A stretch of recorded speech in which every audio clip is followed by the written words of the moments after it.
I add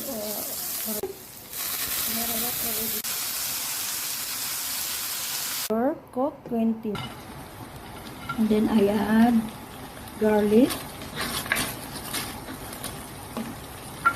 And then I add beef, cook already this one.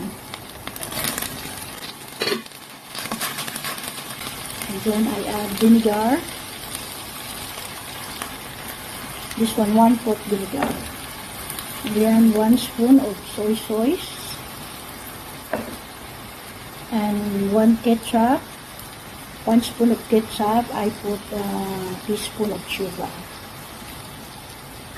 And black pepper. I add black pepper.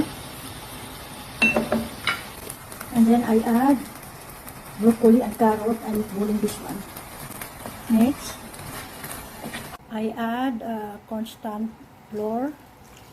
I put water this one. Thanks you for walking everyone.